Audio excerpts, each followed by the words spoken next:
Imagine a land where the sun painted the dunes in gold and the rivers carried stories instead of water. In West Africa, long before ocean maps were complete, there was a kingdom whose wealth seemed endless and whose faith gave purpose to its people. Merchants whispered its name across the desert winds. Scholars copied precious manuscripts by lamplight. And somewhere between caravan bells and the call to prayer, a dream called Mali took shape.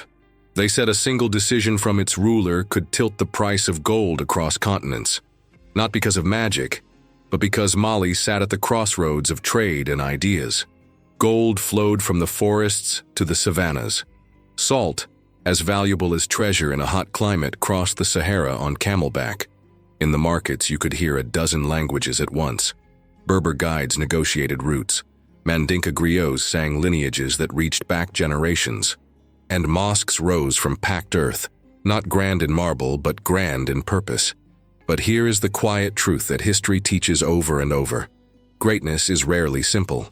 Even at the height of prosperity, the ground can feel unsteady. The same gold that built mosques and funded learning could spark jealousy and fear.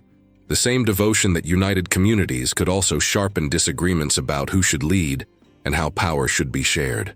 So we begin with a question that echoes across time. What really makes an empire fall apart? Is it the weight of its riches, too heavy to carry with wisdom? Or is it the thirst for power, that tiny crack in the heart that widens when ambition goes unchecked? As we step into Mali's story, we will walk alongside traders setting out before dawn, their camels loaded with salt that glittered like frost. We will sit with scholars in Timbuktu as they debate medicine, astronomy, and law, turning their city into a beacon of learning, while much of Europe struggled to preserve knowledge. We will listen to the griots, guardians of memory, who remind us that a people's past is not dead, only sleeping inside a song. This is a journey of contrasts, gentle riverbanks and harsh desert paths, prayer and politics, generosity and restraint. We will meet leaders who tried to balance all of it, sometimes with grace and sometimes with mistakes that rippled far beyond their lifetimes. We will see how a grand pilgrimage could dazzle the world and still leave complicated questions at home. And we will watch how small choices repeated over years can build a city or quietly erode it. If history speaks to you the way a friend does on a long walk, then stay with me. Like this video if you love uncovering the hidden corners of our shared past. Subscribe to the Medieval Archives so you do not miss a step of this journey. Together we will follow the gold, the stories, and the human hopes that made the Mali Empire shine, and learn why some lights fade while others become stars that guide us still. Picture this. It's the 13th century, and across the vast landscapes of West Africa, something extraordinary is about to unfold. The once mighty kingdom of Ghana has crumbled into dust, leaving behind a power vacuum that ambitious rulers are eager to fill. But our story doesn't begin with a triumphant king on his throne. Instead, it starts with a boy who couldn't even walk properly. Sundiata Keita was born into royalty, but fate seemed to have played a cruel joke on him. While other princes ran through palace courtyards and practiced with wooden swords, Sundiata struggled with legs that refused to support him. In a world where physical strength meant everything, where kings were expected to lead armies into battle, this young prince appeared destined for obscurity. But here's where the story gets fascinating. The griots, those legendary storytellers who preserved history through song and spoken word, whispered that Sundiata's weakness was actually a sign. They believed the spirits had marked him for something greater, that his physical struggles were preparing him for spiritual and political strength that would reshape an entire continent. The real drama began when Sumaoro Kante rose to power. This wasn't just any rival. Sumaoro was a tyrant who ruled through fear and dark magic. He had conquered most of the smaller kingdoms that had emerged from Ghana's collapse, and his iron grip was tightening around the region. When Sumaoro's forces threatened Sundiata's homeland, the young prince faced a choice that would echo through history. Rather than submit or fight a battle he couldn't win, Sundiata chose exile. Can you imagine the weight of that decision? Leaving everything you've ever known, walking away from your birthright, carrying nothing but hope and a burning desire for justice. But this wasn't just about personal revenge. Sundiata understood something that Sumaoro didn't. True power doesn't come from conquering people, it comes from uniting them. During his years in exile, something remarkable happened. Word spread about the crippled prince who spoke of unity instead of domination, of justice instead of revenge. Warriors from different tribes began to gather around him. Former enemies found common ground in their shared hatred of Sumaoro's tyranny. Sundiata wasn't just building an army. He was weaving together the social fabric that would become the foundation of an empire. The griots tell us that when Sundiata finally returned to face Sumaoro, he had been transformed. His legs had grown strong, but more importantly, his vision had grown clear. He didn't just want to defeat a tyrant. He wanted to create something that had never existed before in West Africa. A confederation of peoples united by trade, law, and mutual respect rather than fear. This is where the story becomes almost mythical. The Battle of Karina wasn't just a clash of armies. It was a confrontation between two completely different ideas of what leadership should be. Sumaoro represented the old way: rule through terror, divide and conquer, take what you can by force. Sundiata embodied something new, the idea that strength comes from bringing people together, that a king's greatest weapon is not his sword, but his ability to inspire loyalty and hope. When Sundiata emerged victorious, he didn't just claim a throne, he established the Mandan Charter, one of the earliest constitutions in human history. This document, preserved by griots for centuries, outlined principles that sound remarkably modern: women's rights, environmental protection, the abolition of slavery among member states, and the peaceful resolution of disputes. Think about this for a moment. While Europe was still deep in what they call the Dark Ages, struggling with feudalism and constant warfare, here in West Africa, Sundiata was creating a multi-ethnic confederation based on trade agreements, shared laws, and mutual respect. The Mali Empire he founded would go on to become one of the wealthiest and most sophisticated civilizations the medieval world had ever seen. But perhaps the most beautiful part of Sundiata's story is how it reminds us that our greatest weaknesses can become our greatest strengths. The boy who couldn't walk became the king who helped an entire region stand tall. The prince who was forced into exile returned to create a home for millions. The man who knew suffering firsthand built a kingdom based on justice and compassion. This is why the griots still sing Sundiata's story today, why his legend has survived for over 700 years. It's not just about the founding of an empire. It's about the power of turning personal struggle into collective strength, of choosing unity over division, of believing that even the most unlikely person can change the course of history. Now, let me tell you about a man who literally changed the world's economy by accident. His name was Mansa Musa, and his story is so incredible that economists still study it today, nearly 700 years later. Picture Mali at its absolute peak around 1324. The empire Sundiata built had grown into something beyond anyone's wildest dreams. Gold dust flowed through the markets like sand. Salt caravans stretched across the horizon for miles, and the royal treasury held wealth that would make modern billionaires weep with envy. At the center of it all sat Mansa Musa, quite possibly the richest human being who ever lived. But here's what makes Musa's story so fascinating. He wasn't content to simply hoard his incredible wealth. As a devout Muslim, he felt called to make the hajj, the sacred pilgrimage to Mecca, that every Muslim hopes to complete at least once in their lifetime. Now, most people save up for years just to afford this journey. Mansa Musa decided to turn his pilgrimage into the most extravagant parade the world had ever seen. When I say extravagant, I mean truly beyond belief. His caravan included 60,000 people: soldiers, servants, merchants, scholars, and courtiers. He brought along 80 camels, each carrying 300 pounds of pure gold dust. Can you imagine that sight? Mile after mile of people and animals, flags fluttering in the desert wind, the sun glinting off golden treasures that seemed to stretch to the horizon. But the real story begins when this incredible procession reached Cairo, the jewel of Egypt and one of the most important trading cities in the medieval world. The Egyptian sultan rolled out the red carpet, as you might expect when the richest king on earth comes to visit. What happened next, though, nobody could have predicted.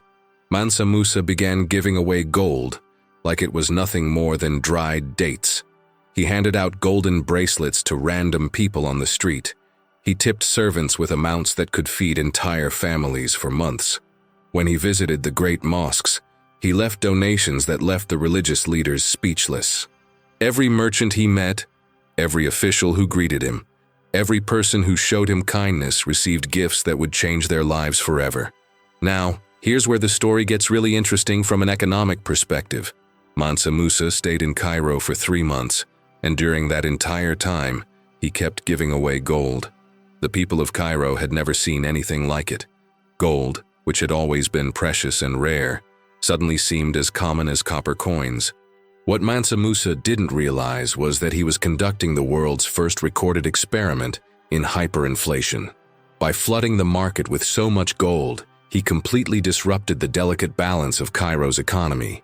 Prices for everyday goods began to skyrocket because suddenly everyone had gold to spend, but there weren't any more goods to buy. The effects were staggering. For the next 12 years, 12 entire years, the price of gold in Cairo remained depressed.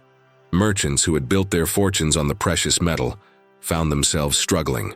The entire Mediterranean trading network felt the impact because Cairo was such a crucial hub.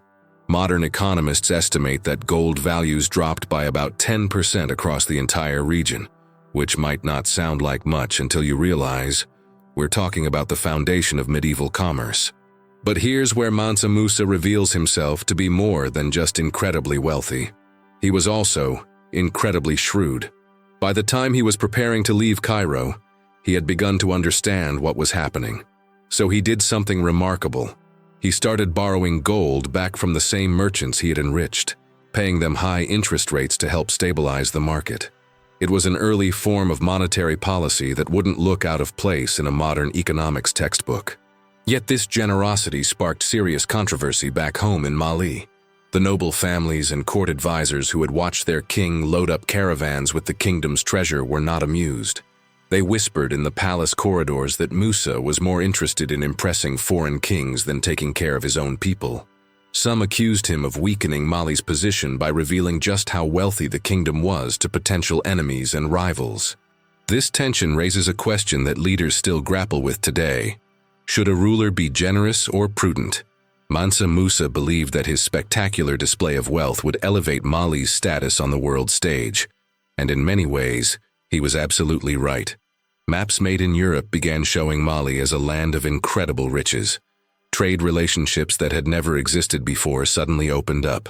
The name of Mali spread to corners of the world that had never heard of West Africa. But his critics weren't entirely wrong either. By showing off Mali's wealth so openly, Musa had essentially painted a target on his kingdom's back. Every ambitious ruler from Morocco to Egypt now knew exactly where to find the source of all that gold. The very generosity that made him famous also made his empire more vulnerable. What's truly amazing is that even after giving away literal tons of gold, Mansa Musa was still fabulously wealthy when he returned home. The mines of Bambouk and Bouré continued producing. The trade routes kept flowing, and Mali remained the economic powerhouse of West Africa. His hajj, extravagant as it was, barely made a dent in the kingdom's overall wealth. The story of Mansa Musa's pilgrimage shows us something profound about the nature of wealth and power in the medieval world. This wasn't just about one man's religious journey.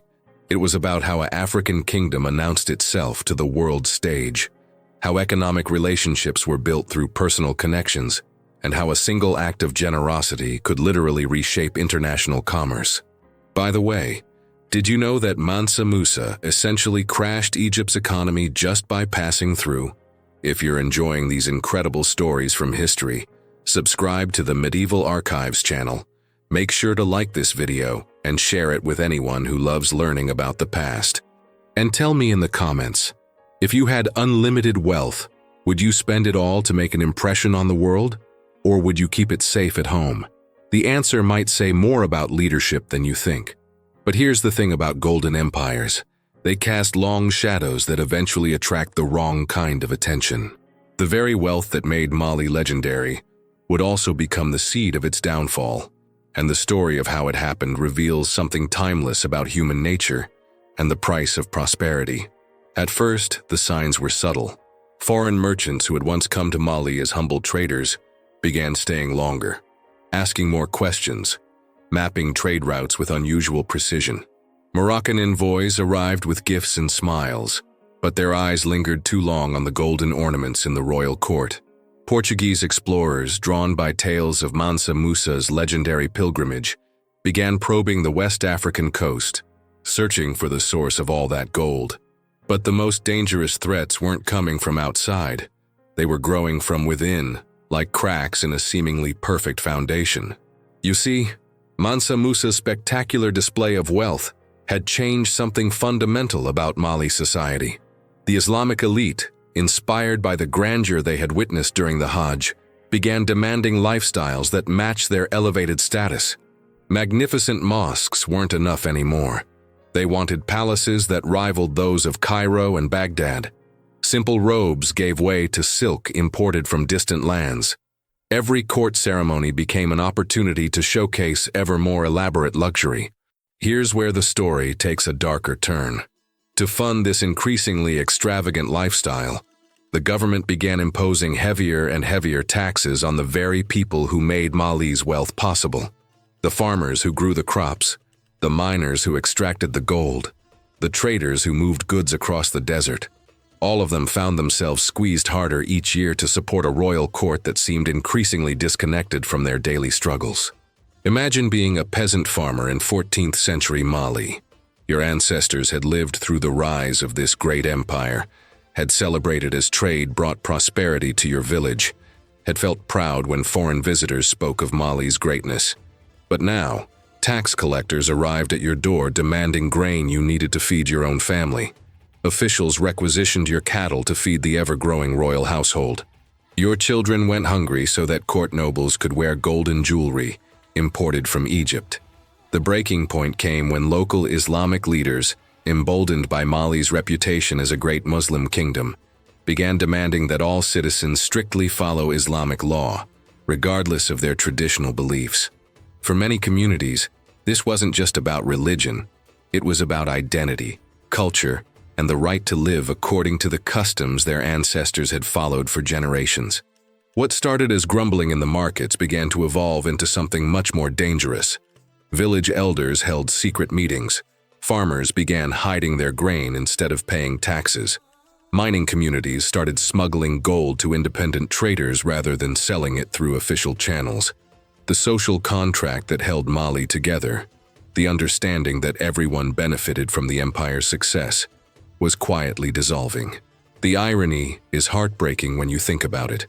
Sundiata had built Mali on the principle of unity and diversity, creating space for different peoples and beliefs to coexist and prosper together.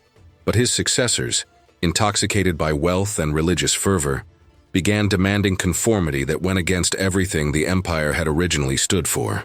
By the late 14th century, entire regions were in open revolt. Not the dramatic, violent rebellions you might imagine, but something perhaps more damaging, a quiet withdrawal of loyalty. Communities simply stopped participating in the imperial system. They stopped paying taxes, stopped contributing to public works, stopped seeing themselves as part of something greater. Meanwhile, external enemies were watching these internal divisions with growing interest. The Songhai people to the east, who had long been Mali's subjects, began asserting their independence. Moroccan forces, armed with new gunpowder weapons, started raiding the northern trade routes that were Mali's economic lifeline. Portuguese ships began intercepting gold shipments along the coast, offering better prices to local chiefs who were willing to bypass Mali's trading monopolies. What makes this story particularly tragic is how predictable it all was. Throughout history, we've seen this same pattern repeat itself. Great wealth concentrated in the hands of a few, growing disconnect between rulers and ruled, the dangerous combination of religious extremism and economic exploitation, the gradual erosion of the shared values that once held a society together. The most devastating blow came when the salt mines of Tagaza, which had been almost as valuable as the gold mines, fell under Moroccan control. Salt might not sound as glamorous as gold, but in a time before refrigeration, it was absolutely essential for preserving food and maintaining trade networks. When Mali lost control of these mines, It was like cutting off the empire's oxygen supply. By the early 15th century, what had once been the mighty Mali Empire was fragmenting into smaller kingdoms, each struggling to maintain control over its own territory. Timbuktu, the great center of learning, began to decline as scholars and traders moved elsewhere. The gold mines continued producing, but now their wealth flowed to new masters. Here's what's truly sobering about Mali's decline. It wasn't caused by any single catastrophic event. There was no great war that decided everything, no natural disaster that destroyed the kingdom overnight. Instead, it was the slow accumulation of poor decisions, growing inequality, and the gradual abandonment of the principles that had made the empire great in the first place. The combination of religious fanaticism and unchecked greed proved to be a recipe for disaster that we can recognize in any era of history. When leaders become more concerned with displaying their power than serving their people, when wealth becomes concentrated among a small elite while the majority struggle, when ideological purity becomes more important than practical wisdom, these are the warning signs that have appeared before every great civilization's fall. Mali's golden age had lasted for about 2 centuries, which is actually quite remarkable by historical standards. But its decline reminds us that no empire, no matter how wealthy or powerful, is immune to the consequences of forgetting what made it great in the first place. But before we close the book on Mali's story, there's one final chapter that might surprise you. A legacy so profound that scholars are still discovering its secrets today. While the empire was crumbling politically, something extraordinary was happening in a city that would become synonymous with learning and wisdom: Timbuktu. Picture this scene. It's the year 1400, and Europe is still struggling through what historians call the Dark Ages. Universities like Oxford and Cambridge are just beginning to find their footing. Most people can't read or write, and scientific knowledge is largely confined to monasteries. But if you could somehow travel to Timbuktu during this same period, you'd find something that would absolutely blow your mind. The streets bustled with students from across Africa and the Middle East, their arms full of carefully copied manuscripts. The air hummed with debates conducted in Arabic, Mandinka, Songhai, and dozens of other languages. Scholars gathered in courtyards to discuss everything from astronomy and mathematics to poetry and philosophy. This wasn't just a trading city anymore. Timbuktu had become the intellectual heart of Africa, and arguably one of the most important centers of learning in the entire world. Here's what's truly incredible. While European libraries might have contained a few hundred books at most, Timbuktu's private and public collections held an estimated 700,000 manuscripts. 700,000. These weren't just religious texts, though Islamic scholarship certainly formed the foundation. These libraries contained works on medicine that wouldn't be discovered in Europe for centuries, astronomical charts that mapped the heavens with stunning precision, legal treatises that explored concepts of justice and governance, and literary works that preserved the oral traditions of dozens of African cultures. What makes this even more remarkable is how these manuscripts came to exist in the first place. You see, in medieval Islamic culture, copying books wasn't just a profession. It was considered a sacred act. Scribes in Timbuktu would spend months carefully reproducing important works, often adding their own commentary and insights. Families would commission copies of rare texts as investments, both financial and intellectual. Wealthy merchants would sponsor scribes to ensure that knowledge was preserved and shared. The University of Sankore, which grew up around Timbuktu's great mosque, became legendary throughout the Islamic world. Students would travel for months across the Sahara just for the chance to study there. The entrance requirements were famously rigorous. Prospective students had to demonstrate mastery of the Quran, fluency in Arabic, and competence in at least 2 other subjects before they could even begin their formal education. But here's what I find most fascinating about Timbuktu's intellectual culture: the way it balanced faith with scientific inquiry. While European scholars were often forced to choose between religious orthodoxy and scientific curiosity, Timbuktu's scholars saw no contradiction between the two. They studied the movements of the stars because they believed understanding God's creation was a form of worship. They explored medicine and anatomy because healing the sick was a sacred duty. They preserved ancient Greek and Roman texts because they believed all knowledge, regardless of its source, had value. This created an incredibly rich intellectual environment. Imagine sitting in on a debate where Islamic theologians, traditional African historians, and Arab mathematicians all contributed their perspectives on a single question. Picture libraries where texts on Islamic law sat next to treatises on traditional African governance, where Arabic poetry shared shelves with medical texts translated from ancient Greek. One of the most remarkable aspects of Timbuktu's scholarly tradition was how it preserved knowledge that might otherwise have been lost forever. When political upheavals destroyed libraries in Baghdad or Cordoba, copies of important works survived in Timbuktu's collections. African oral histories that had never been written down were finally recorded by scholars who understood their importance. Scientific observations made by generations of desert travelers were compiled into comprehensive geographical works. The irony is almost heartbreaking when you think about it. As Mali's political power was declining, as trade routes were being disrupted, as the empire was fragmenting into smaller kingdoms, Timbuktu scholars were producing some of their finest work. It's as if they understood, perhaps unconsciously, that preserving knowledge was even more important than preserving political power. But this golden age of learning existed in a constant state of tension. While scholars debated the finer points of astronomy in peaceful libraries, armies were marching across the countryside. While scribes carefully copied precious manuscripts, trade routes were being severed by warfare. While students from across Africa gathered to exchange ideas, the very empire that had made such exchanges possible was slowly falling apart. The scholars of Timbuktu faced a dilemma that intellectuals have confronted throughout history. How do you preserve knowledge and culture when the world around you seems to be collapsing? Their answer was both simple and profound. You keep working. You keep copying manuscripts. You keep teaching students. You keep asking questions and seeking answers. Because knowledge is the one treasure that can survive even when empires fall. And survive it did, though not without tremendous losses. When Moroccan forces finally conquered Timbuktu in 1591, many scholars fled, taking their most precious manuscripts with them. Families buried entire libraries in the desert sand, hoping to return when times were safer. Some collections were smuggled south to cities like Djenné and Gao, where they remained hidden for centuries. What's amazing is that many of these manuscripts are still being discovered today. Families in Timbuktu and other West African cities have been revealing collections that were hidden away during times of conflict. International scholars working with local communities have uncovered texts that shed new light on everything from medieval African history to ancient scientific knowledge.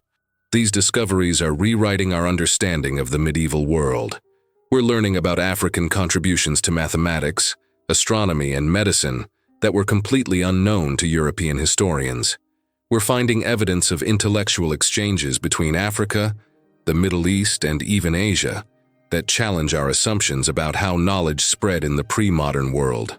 The legacy of Timbuktu reminds us that the pursuit of knowledge is one of humanity's most noble endeavors, one that transcends political boundaries and survives even the fall of empires. While Mali's gold eventually ran out and its armies were defeated, the ideas preserved in Timbuktu's manuscripts continue to enrich our understanding of the world. In many ways, this might be Mali's greatest legacy, not the wealth of Mansa Musa or the conquests of Sundiata, but the quiet work of scholars and scribes who believed that preserving human knowledge was worth any sacrifice. They understood something that we sometimes forget in our modern world, that civilizations are ultimately measured not by their military power or economic wealth, but by their contributions to the great conversation of human learning that connects us across centuries and continents. So what does the story of Mali teach us here in our modern world? When you step back and look at this incredible empire that rose from the dreams of a disabled prince and reached heights that amazed the medieval world, you start to see patterns that feel surprisingly familiar. The Mali Empire shows us that wealth and faith are like the desert winds. They have the power to build magnificent cities and create wonders that last for centuries, but they can just as easily sweep everything away if we're not careful about how we use them. Mansa Musa's gold could finance great universities and beautiful mosques, but it could also create dangerous inequalities and attract the wrong kind of attention. The Islamic faith that connected Mali to a broader world of learning and trade could also become a source of division when imposed too rigidly on diverse communities. Think about Sundiata's vision of unity through diversity, and then consider how his successors gradually abandoned that principle in favor of conformity and display. Look at how Timbuktu scholars created one of the world's great centers of learning, while the empire around them was fragmenting. Notice how the very success that made Mali legendary also planted the seeds of its downfall. These aren't just ancient lessons, they're insights that speak directly to our own times. We live in an era of unprecedented wealth and global connectivity, much like Mali did in its golden age. We face questions about how to balance prosperity with equality, how to preserve unity while respecting diversity, how to use our resources wisely rather than just impressively. The scholars of Timbuktu understood something profound that we're still learning today, that true wealth isn't measured in gold or political power, but in knowledge preserved, wisdom shared, and cultures connected. Even when armies marched and empires fell, they kept copying manuscripts, teaching students, and asking the questions that help us understand our world. Perhaps most importantly, Mali's story reminds us that nothing lasts forever, but some things endure longer than others. Political power fades, military might crumbles, even vast wealth can disappear like sand in the wind. But ideas, knowledge, and the connections we build between different peoples and cultures, these have a way of surviving even the most dramatic collapses. The manuscripts hidden in Timbuktu's libraries outlasted the empire that created them. The trading relationships that connected West Africa to the wider world evolved and adapted long after Mali's political influence ended. The traditions of scholarship and learning that flourished in medieval Timbuktu continue to inspire researchers and educators today. So, have we learned the lessons that Mali's rise and fall can teach us? That's a question each of us has to answer for ourselves. But one thing is certain: by studying these incredible stories from the past, by understanding how previous civilizations succeeded and failed, we give ourselves a better chance of building something that will endure. The next time you hear someone say that Africa had no great civilizations, or that the medieval world was just about European castles and Asian empires, you'll know better. You'll know about the kingdom where a disabled prince united diverse peoples under a single vision, where the richest man in history accidentally crashed a foreign economy with his generosity, where scholars preserved 700,000 manuscripts while empires rose and fell around them. These stories matter because they expand our understanding of what human beings are capable of achieving. They remind us that greatness can emerge from the most unlikely places, that wisdom can flourish even in times of chaos, and that the choices we make today will echo through centuries we'll never see. If you've enjoyed this journey through one of history's most remarkable empires, please give this video a like and share it with anyone who loves discovering the incredible stories that shaped our world. Make sure to subscribe to the Medieval Archives because there are so many more fascinating tales waiting to be told. Stories of forgotten kingdoms, remarkable individuals, and civilizations that changed the course of human history in ways we're still discovering today. We'll see you on the next adventure through the corridors of time, where every story has the power to change how we see the world and our place in it.